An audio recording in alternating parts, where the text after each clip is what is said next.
Kerry Boulton is Australia's most respected exit strategy advisor and CEO of the Exit Strategy Group. Welcome to this week's segment. The topic I wanted to talk about today is came in as an answer to the question, what's your biggest challenge related to exiting your business? And in the many conversations that I've had with people, this has been a burning issue, and that is having the business valuable enough to exit. So asking yourself that question, do you have an idea of what your business is worth?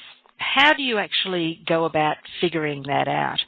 Well, one way to do it is, in fact, to have a look at, you could get a business broker in to give you some idea of your valuation to see where you're at now. Because interestingly, every business is different, but every business is the same. There are drivers that actually affect your business, and no matter where you are in the growth phase, each one of these drivers will come into play. So if you've been in business for a number of years, for instance, and you are past the early development stage, things like your sales and marketing, any recurring revenue, what sort of legal documents, etc., that you have in place, any legals, what are in fact the essential items that are actually making up the value of your business?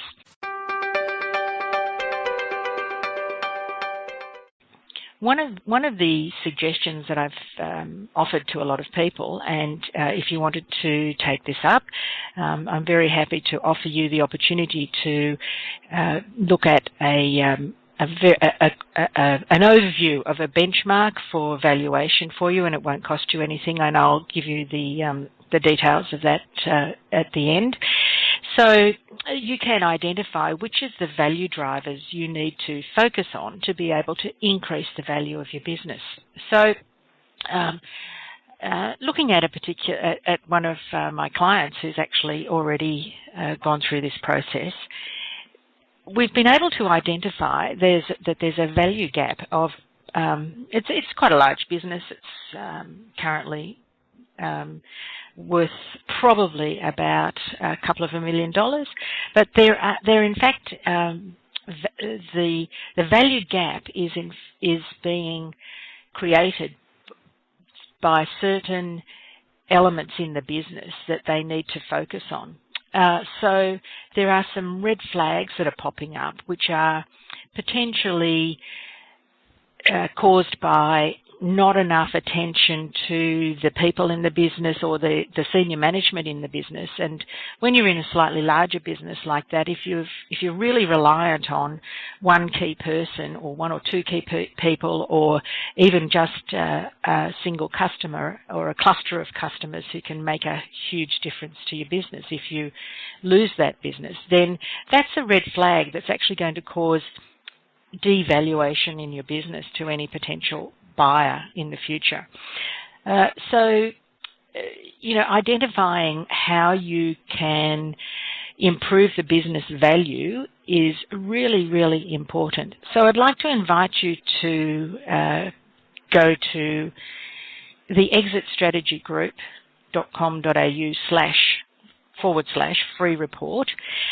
You can download an invitation to a core value overview, discover questionnaire, and if you go through that, you'll get an idea. It'll actually give you some feedback. It's a very simple process. It'll give you some feedback on what your business might be worth today on the market and where the value gap is, so that you can identify maybe some red flags that you need to pay attention to, or certainly identify the main areas in your business that are creating limitations to your future growth.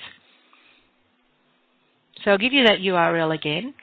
It's the 3 W's, theexitstrategygroup.com.au /free report.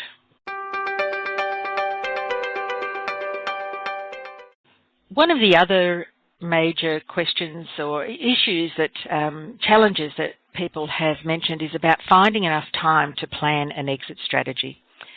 One of the areas that I really urge you to concentrate on is thinking about the time frame, in fact, that you may wish to exit.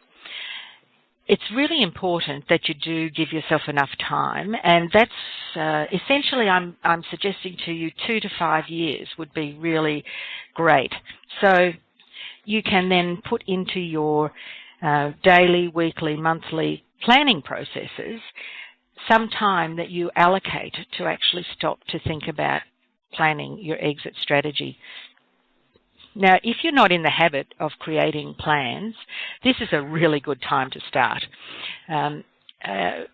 No matter what size the business, you really do need to get some structure around your planning processes, even if it's as simple as doing when you stop to do your budgeting for the financial budgeting for the year.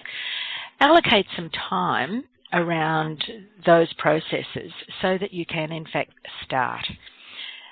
I think when you're thinking about your end game, what is it? Have you thought about it? Is your exit plan designed to get you to a place in time, or do you want to get it right for the next generation? Do you want to create a business that you grow and finally on-sell to a large strategic buyer so you can maximise the amount of money that you'd get out of it? So ideally, if you have your planning processes set up so that you can allocate time once a month,